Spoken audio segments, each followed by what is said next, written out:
I had a school bus full of like grade school children pull up season three. We were filming outside of the rink, and this kid poked his head out, and I thought he goes, "Are you Dylan Playfair?" And I'd done some assembly required kids show, and I said, "Yeah." He goes, "Give your balls a tug, you fucker," and then tucks his head in the bus, and I'm like, "You're too young to say that." But he did, and we moved on. We would like to cordially invite you in the spirit of family. Take about 20% off of there, bud. Spirit of friendship. More. Fellowship. More. Camaraderie. No, thank you. Considering how the hockey players and skids have been at opposite ends for most of the series, how did it feel to read the scripts for season 12 and reflect on the sense of community the groups have formed together? Yeah, for Stuart, all he wanted was to be included, you know? He didn't maybe realize it at first. He wanted to stay in his basement, in his safe space with his fellow weirdos.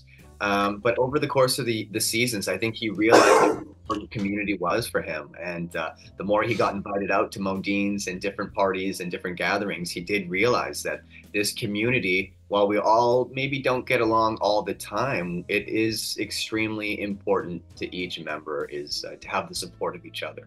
Yeah, I think, like you've said, we certainly the hockey players and the skids have had their battles over the seasons. I think we came together on this one for Katie, and it kind of really symbolizes. I do think at the end of the day, everyone is on the Letterkenny tribe. It's one big tribe, and yeah, we bicker and get at each other's nerves, but we all love each other. Certainly, you know, over the years, Riley and Jonesy have been humbled a number of times. So I think they eventually, you know, learned to give out respect in order to get it. You know, they kind of at the start just, you know, felt like they had it all the time, no matter what. But you know, I think in the end, yeah, the skids and the hockey players, we come to respect each other for each other's different talents. Got a honeycomb and a cookie crisp. You're a sour key and a sun chip. You like fruit by the foot? You can fruit by the fuck off. Riley, Jonesy. So I'm originally from New York. I lived there for 36 years before moving to London, Ontario about 7 years ago. When I got here, Letterkenny might as well have been like a required part of the immigration process. Everyone that I met, my family, everybody told me that I needed to watch it. It was absolutely necessary. How does knowing you're a part of such a beloved cultural touchstone feel now that everything's over, that Letterkenny is going to last for seemingly forever? It's really cool. Yeah, I mean, it's you never know how a project is going to land going into it. I think for me, at least, I could feel that it was special from day one, but I didn't know if anyone else was going to agree outside of the immediate cast. We knew we were having fun. We knew we were laughing. So to see it work in Canada, which was like step one and meant the world, but then also to have people like you that are American or people from the UK all over the world also have it resonate with them was unexpected and really cool. And it still to this day surprises me when I'm traveling and somebody from a totally different country, different background comes up and starts speaking Letterkenny jargon at me. It's pretty bizarre. It's really cool though. I love it. Dylan, how about you? Yeah, it feels like a nice, warm-fitting flannel. It's crazy. It's like, you know, this country that's given us so much and that has so many funny people taking ownership of the fact that we have some really, really funny stories to tell and sharing it with the world and getting the love back from fans outside of rural Ontario has been really cool. I think it brings us together, you know. It shows everyone that we're more alike than we are dissimilar. So it's very uniting. Cool feeling. Absolutely. Why'd you say, Just saying. You can't say, Just feeling a bit stuck. Don't get stuck. So throughout the series, you've performed an astounding amount of verbal gymnastics for scenes plotted around verbose dialogue. I'm curious to know if, like, about your rehearsal process, if you have one. Do you participate in table reads? We did a table read maybe the first and second seasons. After that, it stopped being a thing. I learned pretty quickly not to not to learn the scripts too hard because Kiso often changed them overnight. I can't count the number of times we showed up to work and we're in the hair and makeup trailer, and Jared would walk in and be like, "So guys, I came up with a brand new idea last night, so I got some new sides printed up for you. So we're just going to run these." And rehearsal generally happened in the minutes before we yelled action. Stand around and run lines until we had a grasp on them, and then we'd go shoot it. Kiso was constantly writing, working, editing throughout the week, so we really wouldn't have that much access to him. The occasional we'd get together for the occasional dinner during the week, but most of the time Kiso would leave set, go home, and get straight to work on something. Either writing a script for. I mean, there were times where we shot 3 seasons in 1 year. Oh wow! So we'd be filming one season and he'd be writing the next season, and also going over the edits from the previous season. So he was a real workhorse. So we'd get our sides and we'd read them a few times, go, okay, we got a grasp on these, and then show up on work the next day and just hope we were still doing the same scene. Wow, that must have been quite the gauntlet. I can't even imagine that creative process. It became, sort of second nature. It became how we ran the show. So we all got very used to it. It was a very collaborative set. It was a very free-flowing set, and we all got to bring our own elements to what we did. Jared would write my dialogue and send it to me, and I would pick how I was going to Dan it up. I'd decide where the plurals were going 9 times out of 10, unless they had something specific they wanted. I got to pick the malapropisms, and so it was always.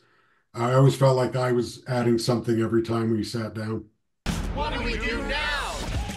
As both of your characters are down to party, can you tell me if you threw a series wrap party, and do you have any favorite memories from that evening? What are you, the feds? Yeah, maybe. I'd have to tell you Stewart party's a little harder than I party.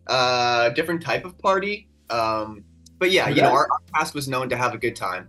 And we actually went down to Toronto. We filmed in Sudbury, Ontario. We filmed, past tense, in Sudbury, Ontario. And we went down to Toronto for a weekend. And we had some friends who work in the industry, so we went to a couple restaurants and we went to a couple bars, and we had a dance party. So we definitely made sure to end things off with a celebration. So that was fun. Parties. Wait, no one here gets offended too easily, do they? No one here gets offended too easily. That's different. Why? Because there are real problems in the world. Looking back at your history with the show, what would you say has been the most rewarding part of playing Stewart and Jonesy and being a valued member of the Letterkenny family in general? Because this is a huge milestone show. Like, for you personally, how does that feel? Personally, for me, so I'm 36 now. I've been acting since I was 15 years old. And oftentimes, in Canada and Vancouver, it doubles as Seattle, and Toronto doubles as New York. So for us to be a part of this uniquely specific Canadian show without shying away from any of our weird Canadianisms is something that was, something I'm extremely proud of.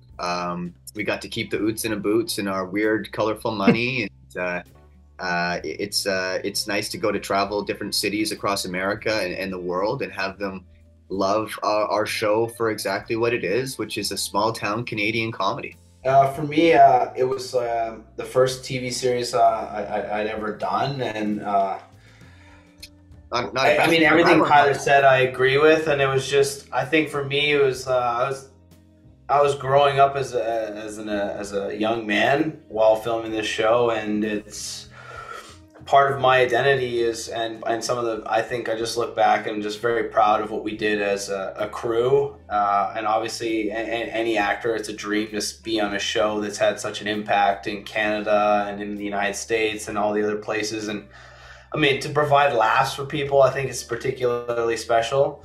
And everyone on our show, we love to laugh, and the healing power of making people laugh, it can never be discredited. And yeah, I think it's just a crazy, surreal experience, and very proud of what we did. And it was a privilege to be a part of the show in such a impactful way. Hockey players and Hicks haven't traditionally gotten along well around here. So speaking of linguistics, Squirrely Dan has a particular linguistic style that is an extreme version of the Ontario pluralization vernacular. How difficult was it for you to adopt, and how difficult is it to drop it and do your ears perk up when you hear it in the wild? I always notice S's where they're not supposed to be.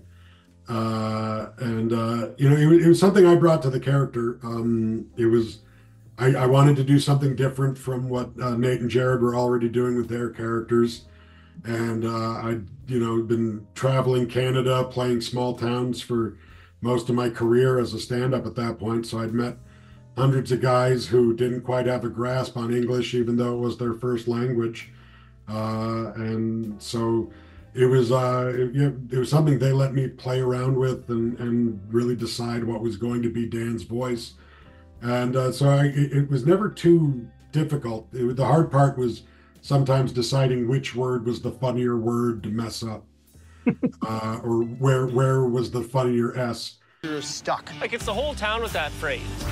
Would you all read it on the back of a box of sugar cereal? So Letterkenny relies on social group identity norms. You have the Skids, the Snipes, the D-Gens, the hockey players. Who were you each growing up, and how accurate are these portrayals? Michelle? Ooh, oh man.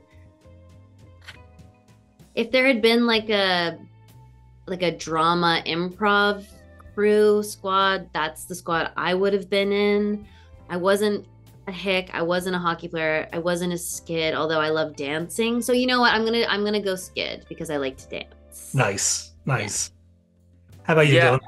I was a hockey player who worked on a farm in the summer and also loved listening to Slipknot and System of a Down. Yeah. So, I could really and I moved around a ton as a kid. Like my dad, we moved over 10 times, so I had to figure out how to fit it in with different groups. But by the time Letterkenny happened, I pretty much settled into the hockey player stereotype. So we'll go with that. Hockey player. Who are you kidding, DP? You're a hockey player through and through. I can't run from it.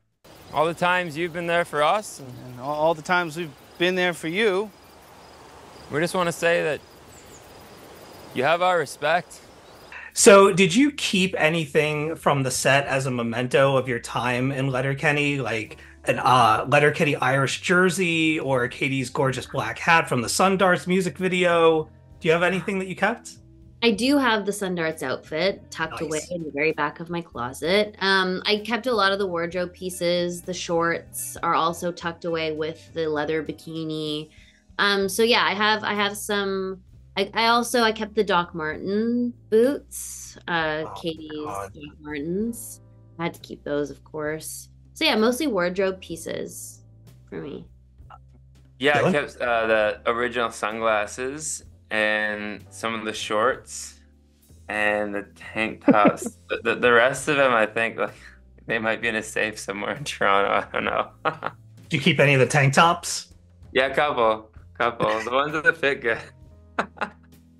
I'm curious, with the show having so many one-liners, it's impossible to name them all. Do strangers come up to you and shout things when they recognize you in public? Yes. Yeah, all the time. What do you hear the most? For me, people will say pitter patter to me, the kind of classic Hick, or that's what I appreciates about you. When they finish the interaction, those are the most common.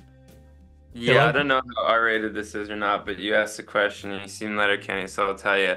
I get "fuck you, Shorzy" yelled at me from across rooms all the time.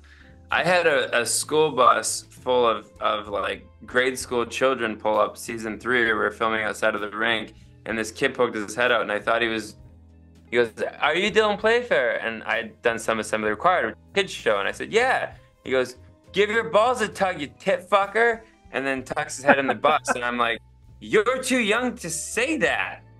But he did, and we moved on. But yeah, I get a lot of profanity yelled at me. That and nice flow, which is I like that one. Right on. Nice. This isn't over! Jenks, throw me a Coke. Cool. I'll feed it to the dogs. No, not the maple bacon. We're coming, Katie Cat! Best bacon. I'll ask you my last question. What has been your biggest takeaway from your time at Letterkenny? Like when you look back on this, what do you feel? What do you think? You know, we were a show that nobody expected to succeed in the way that we did. We were an absolute experiment. We were the first Canadian show shot for a Canada-only streaming service, and we ended up, you know, going across the world. And, you know, you got to take a risk on things sometimes to create magic. And when you surround yourself with the right people who are passionate about what they do and passionate about what you're doing, you can really make magic.